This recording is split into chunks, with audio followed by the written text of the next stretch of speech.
नमस्कार, पुरंदर न्यूज चॅनलतर्फे आपलं सर्वांचं स्वागत आहे। नमस्कार, पुरंदर न्यूज चॅनलमध्ये आपलं सर्वांचं स्वागत आहे। आपण कर्नलवाडीत आलेलो आहोत। शिवसेनेच्या पंचायत समितीचे उमेदवार आणि जिल्हा परिषदेचे उमेदवार या ठिकाणी प्रचारासाठी घरोघरी फिरतायत। वेळ कमी आहे आणि त्यामुळे घरोघरी जाण्यासाठी हा त्यांचा प्रयत्न आहे। जनतेचा या ठिकाणी उत्स्फूर्त प्रतिसाद मिळतोय। या गावचे सरपंच उपसरपंच त्यांच्या समेत आहेत। या वाडी वस्तीवर या ठिकाणी सिमेंट कॉन्क्रीटचे रस्ते पोहोचलेले आहेत।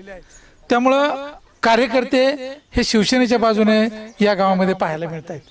नमस्कार, काय नाव तुमचं? माझं नाव विराज, मी शरद विजय सोसायटीचा कर्नवडीचा माजी चेअरमन आहे।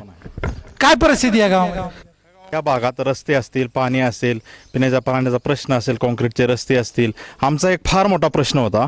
या ठिकाणी खूप धनदानगे लोक आले होते। त्यांनी आमच्या गावामध्ये जमीन घेतली आणि इथली शेतीच धोक्यात आली होती आणि आम्हाला कोणच वाली नव्हता। विद्यमान आमदारांनी काही त्याचं दखल घेतली नाही त्यावेळेस। पण बापूंनी त्यावेळेस आमदार नसताना हा क्रशर होऊ नये म्हणून लोक उपोषणाला बसली।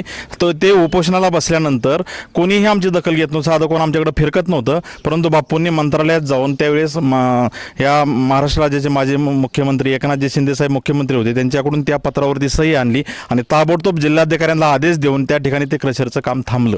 नाही तर आमचं देवस्थान धोक्यात आलं होतं, आमची शेती धोक्यात आली होती। म्हणजे इतकी सर्वसामान्यांची काळजी घेणारा, सर्वसामान्यांचे नाळ जोडणारा असा हा आमचा नेता आहे। या ठिकाणी माझी ही मिसेस पंचायत समितीसाठी इच्छुक होती, परंतु आम्हाला बापूंचा आदेश आला की आपण या ठिकाणी जिल्हा परिषदेसाठी अतुलजी मस्के यांचा मिसेस सौ भारतीताई मस्के आणि साळुंकेताई यांचं आपण नाव निश्चित केलंय। आम्ही तो आदेश या ठिकाणी शिरसंवाद मानून या ठिकाणी आम्ही कामाला लागलोय। फार उत्साहाचं वातावरण आहे कर्नवाडी परिसरात। तुम्हाला एक छोटंसं उदाहरण सांगतो आमच्या कर्नवाडीचं।